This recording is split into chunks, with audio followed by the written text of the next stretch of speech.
வணக்கம். இது உங்கள் ஊடகம், தமிழர்களுக்கான ஊடகம் ஜீவா டுடே. ஜீவா டுடே கொடுக்குற வழமையான பிரச்சனைகள் ஒன்றுதான் பேச போறோம். தமிழர்களுக்கு, எல்லையோர தமிழர்களுக்கு என்ன விதமான உரிமைகள் இருக்கு அப்படிங்கிற விஷயம் தான். நல்லா கவனிச்சு பாருங்க. இந்த அமைப்பில் நம்மளுடைய வாழ்வாதார உரிமை, நீராதார உரிமை, மாநில உரிமைன்னு எல்லாவற்றையும் எழுந்து கொண்டு இருக்கிறோம். அதற்காக ஒரு நீண்ட நெடிய போராட்ட வரலாறும் நமக்கு இருக்கு. இந்த நிலையில் ஆந்திரா பார்டர்ல தமிழர்கள் சுட்டுக் கொல்லப்படுவது, கர்நாடகாவில் தமிழர்கள் சுட்டுக் கொல்லப்படுவது, அதுவும் அவங்க பின்னணிலாம் பார்த்தீங்கன்னா ரொம்ப ஏழை எளியவர்கள், சுள்ளி பொறுக்க போறவங்க, அந்த மரம் விறகு வெட்ட போறவங்க, ஆடு மாடு காணான்னு தேடி போறவங்க, இவங்களையெல்லாம் அந்த எல்லை பகுதியில அந்த மாநிலத்தினுடைய வனத்துறையினர் அல்லது காவல்துறையினர் குருவியை சுடுவது போல சுடுவதுங்கிறது தொடர்கதையாகி தான் இருக்கு. தமிழர்கள் என்றால் அவர்களுக்கு அவ்வளவு இலக்காரம். தமிழன், ஏழை தமிழன், இல்லாதவன், பழங்குடியினர்னா சுட்டு தள்ளி கேட்க யார் இருக்கா, அனாதை தானே இதுகளாம் அப்படிங்கிற அந்த ஒரு ஒரு வெறி இருக்கு. அந்த நமது இனத்தின் மீதான ஒரு வெறி அவர்களுக்கு இருக்கிறது. அதுவும் போலீஸ் ராணுவ உடை போட்டா அவங்களுக்கு அப்படி ஒரு மனநிலை இருக்கு. இப்படி இவர்களை அடக்கணும்னு ஒரு வனத்துறை, ஒரு பக்கத்து மாநிலத்திலிருந்து தமிழர்கள் ஒரு 3 பேருங்க ஆடு மாடு மேய்க்கிறவன், ஒரு ஆடு மாடு மேய்க்கிறவன் வழி தவறி ஆடு மாடு தேடி தான் போயிருக்கான். அவனை சுட்டு பிடிக்கிறாங்களா? சுட்டு பிடிக்கிறதுக்கு அவன் தெரியாம கேட்கிற பயங்கரவாதியான குண்டு வைக்கவா வந்தான்? அவன் குண்டு வைக்க வந்தானா? அவனுக்கு ஏதாவது சர்வதேச சதி தொடர்பு இருக்குமா? அவன் ஆளு, ட்ரெஸ்ஸு, நிறம், உருவத்தை பார்த்தாலே உங்களுக்கு எல்லாம் தெரியாது. கன்னடனோ தமிழனோ அந்த உருவத்தை பார்க்கும் போதே இவன் ஒரு சாதாரண மனிதன், ஒரு எளியவன், ஒரு அன்றாட காட்சி. ஆடு மாடு மேய்க்கிறவன் தெரியாது உங்களுக்கு? கண்டிப்பா தெரியும். அப்ப ஏன் சுடுறீங்க? நான் கேட்கிறேன், கைது கூட பண்ணுங்களேன். கைது பண்ணுங்களேன். தமிழர்கள் கன்னடர் கிடையாதுங்க. சட்டத்தின்படி தான் ஆச்சு. உண்மைதான், அதை நான் ஒப்புக்கொள்வேன். எப்பவுமே சட்டத்தின்படி, நியாயத்தின்படி தான் நடக்கணும். அதுல நமக்கு எந்த மாற்று கருத்து இல்லை. உங்க ஸ்டேட்டுக்குள்ள ஒரு 3 தமிழர்கள் வந்திருக்கான். அவன் ஏதோ வனத்துறையை வேட்டையாட வந்த மாதிரியும், அப்படி வனங்களை அப்படியே அடிச்சுட்டு போற மாதிரியும், அவனை எப்படி சுடுறதுக்கான உரிமை எங்க இருந்து வந்தது? போலீஸாவே இருக்கட்டும், யாராவே இருக்கட்டும் சார், நீங்க வனத்துறை அதிகாரி யாராவனா இருங்க, துப்பாக்கி எடுத்து சுடுற அளவுக்கு என்ன நடந்தது? அவன் உங்களை கத்தியை காட்டி மிரட்டினானா? உங்களை துப்பாக்கி வச்சு சுட்டானா? உங்க மீது ஏதாவது பதில் தாக்குதல் நடத்தி இருக்கிறானா? உங்களை எல்லாம் பார்த்தா ஐயா சாமி, விடுங்க சாமி, ஆட்டை பார்க்க வந்தேன் சாமி, ஆடு மாடு தொலைஞ்சு போச்சு சாமின்னு ரொம்ப எளியவர்கள் அவங்களாம். அவங்கள சுட்டு கொண்டிருக்கீங்க. அப்ப தமிழ்நாடு அரசு ஒண்ணும் பண்ணாது, தமிழ்நாடு ஒண்ணும் செய்யாது, தமிழர்கள் கன்னடர்களுக்கு எதிராக கொந்தளிச்சு எதுவும் பண்ண மாட்டான் அப்படிங்கிற அந்த விஷயம் தானே. அதெல்லாம் தானே சேர்ந்து உங்களுக்கு இப்படி வந்திருக்கு. தமிழனுக்கு நாதி கிடையாது. அதாவது கர்நாடகா தண்ணி பிரச்சனை வருதுங்க, நடுவர் மன்ற தீர்ப்பையோ காவிரி மேலாண்மை வாரிய தீர்ப்பையோ ஒருபோதும் கர்நாடக அரசுகள் மதித்ததில்லை. இந்த நாட்டின் இந்திய அரசியல் ஒருமைப்பாட்டை ஒருபோதும் கன்னடர்கள் பேணியது கிடையாது. இந்திய அரசியல், இந்திய ஒருமைப்பாட்டை பேணுபவர்கள் தமிழர்கள் மட்டுமே. அவன் கன்னடன்கிறான், இந்தியன் கிடையாது. நாங்க கன்னடா, தமிழை அடிப்போ, எங்கடு காவிரிங்கிறான். ஆனா நாம அப்படி கிடையாது. கன்னடர்கள் யாருன்னா நம்ம சகோதரர்கள், இந்தியர்கள் மதிக்கிறோம். நம்ம தமிழ்நாட்டில் இருக்கக்கூடிய கன்னட வியாபாரிகள், கன்னட தொழிலாளிகள், கன்னட பெரு முதலாளிகள் எல்லோரையும் மதிக்கிறோம், எல்லாரையும் கொண்டாடுறோம். அவன் நம்மகிட்ட தாயாப்பிள்ளையோ பழகிட்டா மாமா வச்சான்னு பழகுறோம். கர்நாடகாவிலிருந்து இங்க தொழில் செய்யக்கூடியவங்க, பெரிய இடத்துக்கு போனவங்க, கோடீஸ்வரர் ஆனவர்கள் எத்தனை பேர், எல்லாரையும் நம்ம அனுமதிக்கிறோம், எல்லாரையும் நம்ம கொண்டாடுறோம். நம்ம ஊருக்காரண்டாங்கிறோம். நம்ம ஊர்ல தானடா இருக்கிறான் அவன், நம்ம ஊருக்காரன் தானடா அப்படிங்கிறோம். அது ஒரு நல்ல மனநிலை, அது தமிழர்களிடம் இருக்கு, அந்த விருந்தோம்பல் பண்பு இருக்கு. ஆனா கன்னடர்கள் இங்க ஒரு பக்கத்து மாநில தமிழர்களை ஒரு அந்நியரா பார்க்கிறீங்க. ஒரு தண்ணி கொடு, கடைமடை பகுதிக்கு நடுவர் மன்ற, உச்ச நீதிமன்ற தீர்ப்பு தண்ணி கொடுனா கொடுக்கறது கிடையாது. அதை கேட்டு நடுவர் மன்ற தீர்ப்பு வந்தா தமிழர்களை ஃபுல்லா அங்க அடிக்கிறது. நம்ம லாரி ஓட்டுநர்களை அங்க இறக்கி விட்டு அடிக்கிறாங்க கன்னடர்கள், கன்னட வெறியர்கள். கன்னட வெறி அமைப்புகள் மட்டும் இல்ல, அங்க உள்ள தேசிய கட்சி, மாநில கட்சி எல்லாருக்குமே கன்னட வெறிங்கிறது அடிப்படை அரசியல் இதா ஊட்டப்படுது. இந்த எல்லா அரசியலினுடைய வெளிப்பாடு தாங்க இந்த துப்பாக்கி சூடு. நீங்க ஏதோ ஒரு கன்னடத்து போலீஸ்காரர், ஒரு கன்னடத்து வனத்துறை அதிகாரி, நம்ம தமிழ்நாட்டுக்காரங்க 3 அப்பாவி விவசாயிகளா ஆடு மாடு மேய்க்கிறவனை கொண்டுட்டான்னு பார்க்காதீங்க. அந்த கன்னட அரசியல் தருகின்ற துணிச்சல். நம்ம முதலமைச்சர் டி சிவகுமார் நம்மள ஒண்ணும் சொல்ல மாட்டார். இங்க இருக்கக்கூடிய காங்கிரஸ் நம்மள ஒண்ணும் செய்யாது. கன்னடத்தை ஆண்ட தேவகவுடா கட்சி ஒண்ணும் செய்யாது. பாஜக நம்ம சார்பாதான் இருக்கும். ஏன்னா தேசியம் என்பது பொய், கன்னட வெறி மட்டும்தான் அங்க உண்மை. நம்ம மட்டும்தான் திராவிட கட்சி, திராவிடம், இவங்கெல்லாம் மாநில உணர்வு, பிரிவினவாத கட்சின்னு யாரு சொல்லுவா? நம்மள சொல்லுவாங்க தமிழ்நாட்டை. இங்கெல்லாம் பிரிவினவாதம் பேசுவாங்க அப்பான்னு. ஆனா நம்ம தான் கன்னடர் மலையாளம் இல்லாம யாரா இருந்தாலும் அவனை வந்து இந்தியரா பாக்குறது, மனிதரா பாக்குறது, மனுஷனா பார்த்து நேசிக்கிறது தமிழை மட்டும்தான். பாலஸ்தீனத்துல குண்டு போட்டாலும் அழுவான், இஸ்ரேலை கண்டித்துங்க ஆர்ப்பாட்டம் நடத்திக்கிட்டு இருப்பான் தமிழர்கள். பீகார்ல ஏதோ ஒரு இது வந்துருச்சு, இயற்கை பேரிடர் வந்துருச்சுன்னா உடனே நிதி கொடுப்பான். குஜராத் பூகம்பம்னா பதறி போய் நிதி கொடுப்பான். இது எல்லாமே தமிழன் தான். சீனா போர்னாலும் பணம் கொடுப்பான், பாகிஸ்தான் போர்னாலும் ஆளா போய் நிற்பான். இப்படி இந்தியாவை காப்பாற்றுவது தமிழர்கள். ஆனா இந்த அமைப்பில் நமக்கு தண்ணி தர மாட்டாங்க, ஆனா நம்ம கரண்ட் கொடுப்போம். இப்படியே இருப்பது தமிழர்களுடைய பெருந்தன்மையை இழிச்சவாத்தனம் பாக்குறாங்க கன்னடர்கள்.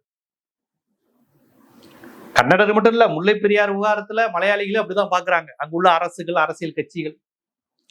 ஒரு முறை சபரிமலைக்கு போயிட்டு வந்து ஐயப்ப பக்தர் தமிழ்நாட்டுக்காரர் ஒருத்த மேல வெந்நியை தூக்கி டீ கடைக்காரர் ஊத்திட்டாரு மலையாளி, அந்த முல்லை பெரியார் இஷ்யூ நடந்தப்ப.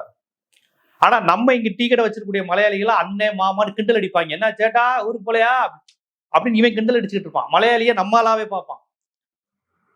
இந்த உறவு தமிழனுக்கு இருக்கக்கூடிய பெருந்தன்மை இதெல்லாம் வளர்த்தெடுக்கப்பட வேண்டியது, எந்த மாற்று கருத்தும் இல்லை. ஆனால் இப்படியாக பக்கத்து மாநிலத்தை சேர்ந்தவர்கள் இனவெறியுடன் நடக்கும்போது, அத்துமீறும் போது, சட்டத்தை கையில் எடுக்கும் போது, மனித உரிமை மீறலை செய்யும் போது நம்ம தமிழக அரசு என்ன செய்யுது? நம்ம தமிழக அரசு ஏதாவது ஆணையம் அமைக்குதா? இது குறித்து ஒரு விசாரணை குழு அமைக்குதானா? அது கண்டிப்பா அமைக்கணும். ஆந்திரால 21 பேரை சுட்டு கொண்டாங்களாங்க நம்ம தமிழர்களை. அங்க நம்ம தமிழ்நாட்டை சேர்ந்த பழங்குடியினர், அந்த மலைப்பகுதி திருவண்ணாமலை அந்த பகுதியில் கூடிய இருளர் போன்றவங்க, வன்னியர், பறையர், அது ஒரு 21 பேர் செத்து போனாங்களே நம்ம தமிழர்கள். எல்லாம் அன்றாட காட்சி. கால் வைத்து கஞ்சியா அந்த அவன் செத்து போனா அவன் குடும்பத்துக்கே ஆள் இல்லை. பொம்பளையால மார்லி நெஞ்சிலையும் தலையிலையும் அடிச்சுட்டு அந்த பாவம் அந்த அப்பாவி மக்கள் அழுதாங்க. அந்த காட்சியே நம்ம கண்ணுல இருந்து அகலல. அதுக்குள்ள இப்ப 3 தமிழர்களை சுட்டு கன்னடர்கள் வந்து கொண்டிருக்கிறாங்க. இப்ப இது குறித்து கேட்டாங்க, ஏதோ ஒரு விசாரணை நடத்தணும்னு கன்னடர்கள் போவாங்க. அந்த பர்டிகுலர் காவல்துறை அதிகாரி மீது என்ன நடவடிக்கை?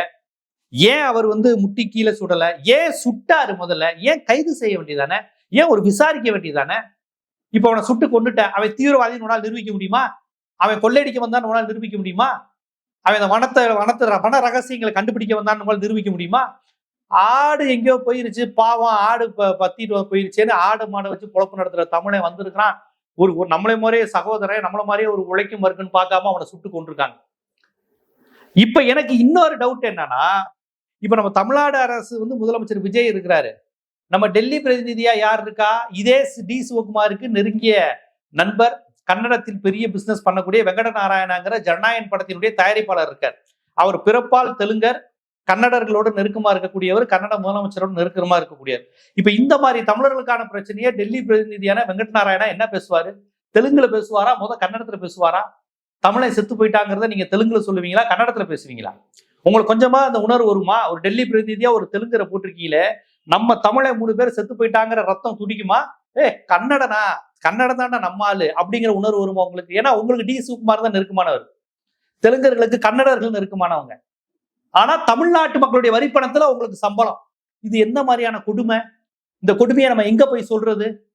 வெங்கட் நாராயணாங்கிற ஒரு தெலுங்கரை போட்டிருக்கீங்க, கன்னடத்தை தயாரிப்பாளர் அவரு, சிவகுமாரோடைய ஃப்ரெண்டு, அவரை போட்டிருக்கீங்களே, இது எந்த விதத்துல நமக்குலாம் நீதி கிடைக்கும்? நம்ம பிரச்சனையை தமிழ்நாடு தாண்டி மத்தியஸ்தம் பண்ற இருக்கிற இடத்துல இருக்கிற யாருமே தமிழர்கள் கிடையாது, எல்லாருமே தெலுங்கர்கள். அது விஷ்ணு ரெட்டி தெலுங்கரு, அரசு தனிச்செயலர் ஜெகதீஷ் பழனிசாமி எல்லாருமே தெலுங்கர், ஆந்திரா மாநிலத்தை சேர்ந்தவங்கிறாங்க. அப்புறம் இப்போ ஒரு மலையாளி யாரையோ போட்டிருக்காங்களே, கல்பாத்தி. இப்ப அரசு பணியில நம்மளுடைய வரிப்பணத்துல, தமிழர்கள் வரிப்பணத்துல பணம் பெறுகின்ற, சம்பளம் பெறுகின்ற அரசு பதவியில இருக்கக்கூடிய யாருமே தமிழர் கிடையாது, தமிழ்நாட்டை சேர்ந்தவங்க கிடையாதுன்னா தமிழ்நாடு எப்படி இருக்கும்? தமிழர்களுக்கு என்ன நீதி கிடைக்கும்? தமிழ்நாட்டினுடைய வாழ்வாதார உரிமை குறித்து கன்னடத்துக்காரனுக்கும் தெலுங்கனுக்கும் மலையாளிகளுக்கும் என்ன அச்சம் வருங்கிறான்? தொடுறா, நம்மளுதான்டா தமிழ்நாட்டுல இப்ப அரசு பிரதிநிதியா இருக்கான், நம்மளுதான்டா முதலமைச்சருக்கே வேண்டப்பட்டவரா இருக்கிறான், நம்ம இனத்தை சேர்ந்தவன் தான் அங்க டெல்லி பிரதிநிதியா இருக்கான்னு தெலுங்கர்களுக்கும் கன்னடர்களுக்கும் மலையாளிகளுக்கும் சந்தோஷமா தானே இருக்கும். இதே கேரளால ஒரு தமிழனை நீங்க அரசு பிரதிநிதியா போட முடியுமா? இதே ஆந்திரால ஒரு தமிழனையோ அல்லது வேற மொழி சேர்ந்தவனையோ நீங்க போட முடியுமா? இதே கர்நாடகால போட முடியுமா தமிழனை டெல்லி பிரதிநிதியா? அதுவும் கர்நாடகாவுக்கும் தமிழுக்கும் டிஸ்பியூட் ஓடிக்கிட்டு இருக்கு. நீங்க எப்படி ஒரு அரசு பிரதிநிதியா கன்னடரையும் தெலுங்கரையும் நீங்க நியமிக்கிறீங்க? அப்ப இதெல்லாம் தமிழ்நாட்டில் மட்டுமே இந்த அவலங்கள்லாம் சாத்தியம். ஏன்னா தமிழர் என்றால் இளிச்சவாயன். தண்ணி தரலைனாலும் கோவிச்சுக்க மாட்டான், அனைத்து கட்சி கூட்டம்னாலும் கோவிச்சுக்க மாட்டான், தமிழருங்கிற உணர்வு கிடையாது, அடிச்சா அடி வாங்கிக்கிறான், முதுக காமிக்கிறான், போட்டு வெளுப்பாங்க கன்னடத்துக்காரங்க, ஆந்திராக்காரங்க சுடுவாங்க, இப்ப கன்னடத்துக்காரங்க சுடுறாங்க. நம்ம லாரி டிரைவரை வேட்டியை அவுத்து விட்டு அரை நிர்வாணமா நிக்க வச்சு அவமானப்படுத்துவான். எல்லாத்தையும் தமிழை அவமானப்படுத்தி அப்படியே கேட்டுக்கிட்டே இருக்கும். ஆந்திரா பிரச்சனை எப்பயாவது ஜெயலலிதா அம்மையார் இருந்தாங்க, ஆந்திரா அரசை கண்டிச்சாங்க, அறிக்கை விட்டாங்க, எச்சரிக்கை விடுத்தாங்க. இப்ப இந்த பிரச்சனைலாம் நம்ம தமிழ்நாடு முதலமைச்சர் விஜய்க்கு இந்த செய்தி போய் சேர்ந்துருச்சா? சுதந்திர தினத்தன்று தமிழர்கள் 3 பேர் கொல்லப்பட்டிருக்காங்களே, போய் சேர்ந்துருச்சா முதலமைச்சருக்கு? முதலமைச்சர் போனா டெல்லி பிரதிநிதி வெங்கட்நாத என்ன சொல்வாரு, ஜெகதீஷ் பழனிசாமிங்கிறவர்கிட்ட என்ன சொல்வாரு, விஷ்ணு ரெட்டிங்கிற தெலுங்கர்கிட்ட என்ன பேசுவாரு, யார்கிட்ட இது குறித்து பேசுவாரு, யார் என்ன பண்ணுவாங்க?